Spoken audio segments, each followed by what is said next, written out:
It's torture laying on the bench saying I'm finished and not having dignity and self-respect and a purpose.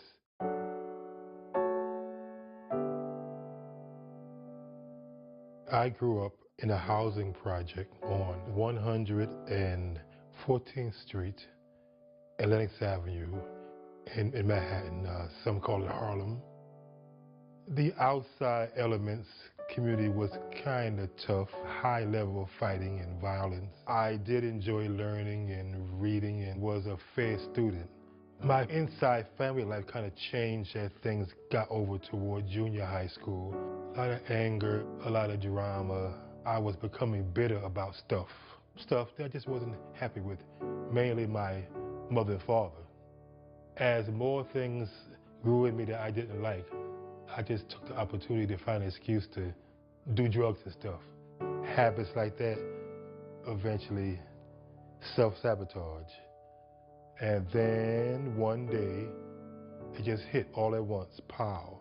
I left home and lived in the streets. The parks became more and more frequent. I've been in this ministry for 25 years, and we began to work with adults in this area. There were abandoned buildings, and people needed food, and so we started a food ministry. I remember when I first met Vaughn. He came through the line, and he was one of the people that received a sandwich, and he was touched by both their firmness and their kindness. I had no idea he was a pastor, and he immediately embraced me and welcomed me, and we started a relationship. I found myself here so often on the flip line, way too often for it to be a coincidence. Flip is free lunch in the park. What drew me in was before anybody even evangelized verbally was the love and kindness and spirit I saw as folks fed me. And again, it was the simple act of the outreach programs. I could tell that God was doing some powerful things in him. And when he did begin to turn to God, it was like his spiritual life was turbocharged. And he really moved quickly. This particular ministry wasn't the only thing that boosted me up and got me refocused, but it probably was the biggest piece. Without any high expectations, except to know that Christ is real, I just started taking one step at a time. It's like the more I get to know Christ, the more I find I'm able to do stuff. One of the things that makes my heart sing is seeing God's love work tangibly through someone.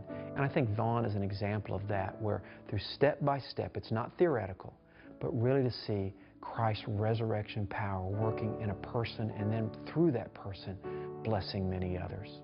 Because of his own circumstances and some of the things he's gone through, he could be very practical with other people that had difficult things. Now he's the leader of the free lunch in the park, and now he blesses thousands and thousands of people each year. And it's an exciting example to me of how God can take something small and do something great. How did that start?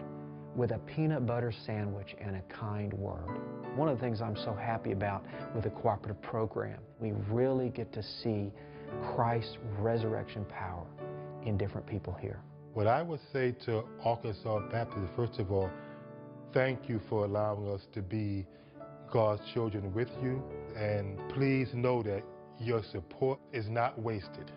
When I think of the many years at times back and forth where nobody wanted me anywhere to do anything, someone to ask me, we would like you to try your hand at something. Wow, I feel good that I'm relearning the fact that I can at least have a purpose again.